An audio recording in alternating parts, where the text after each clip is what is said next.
శుభోదయం. Global బెతేనియా Calvary ministry తరపున ఈ ఉదయకాల సమయంలో మరొకసారి మీ అందరితో కూడా కలుసుకొని దేవుని యొక్క శక్తివంతమైన మాటలు పరిశుద్ధమైన గ్రంథంలో నుండి చదువుకుందాం. కీర్తన గ్రంథము 147వ అధ్యాయము 5వ వచనాన్ని నేను చదువుతున్నాను. దయచేసి గమనించండి. కీర్తనల గ్రంథము 147వ అధ్యాయము 5వ వచనము. మన ప్రభువు గొప్పవాడు, ఆయన అధిక శక్తి గలవాడు, ఆయన జ్ఞానమునకు మితి లేదు. దేవునికి మహిమ కలుగునుగాక. అవును ప్రియమైనటువంటి సహోదర సహోదరులారా, మానవుని యొక్క ఆలోచన అవగాహనకు ఒక పరిమితి ఉంది.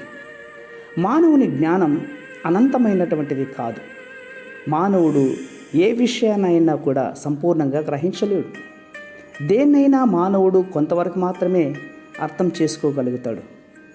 ఒక విషయాన్ని కొంతవరకు పరీక్షిస్తూ ప్రశ్నిస్తూ సమాధానాలు పొందుకుంటూ అర్థం చేసుకుంటూ వెళ్ళిన తర్వాత ఇక మన వల్ల కాదులే, అర్థం కాదని దాన్ని వదిలేస్తాం.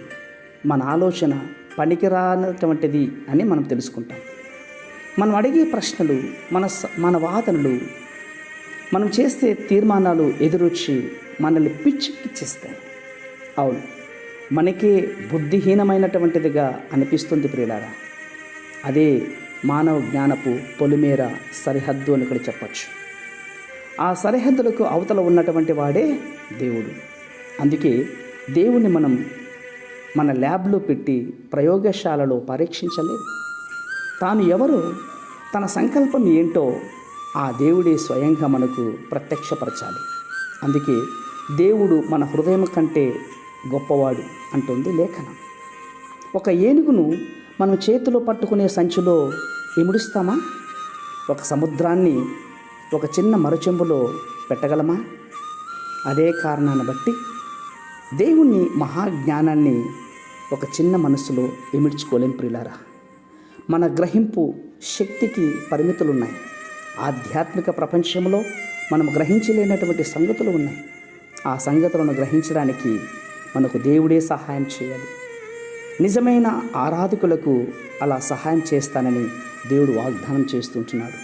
అందుకే నాకు మొరపెట్టుము, నేను నీకు ఉత్తరం ఇచ్చేదను, నీవు గ్రహింపలేని గొప్ప సంగతులను, గూఢమైన సంగతులను నీకు తెలియచేస్తాను అంటోంది ఇర్మియా గ్రంథం.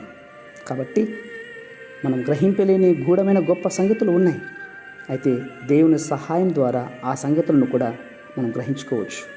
గ్రహింపు శక్తి కోసం మనము ప్రతిరోజు దేవుని సమూహంలో మొరపెట్టుకునే వారమై ఉందాం.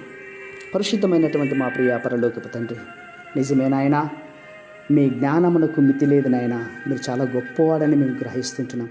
ఈ మాటలు వింటున్న వారందరూ కూడా మీ జననము, మీ పుట్టుక ఒక అద్భుతం అని తెలుసుకోవటానికి, గ్రహింపలేనటువంటి గొప్ప సంగతులను ప్రభా మొన్నటి మీరు మాట్లాడుతున్నారు.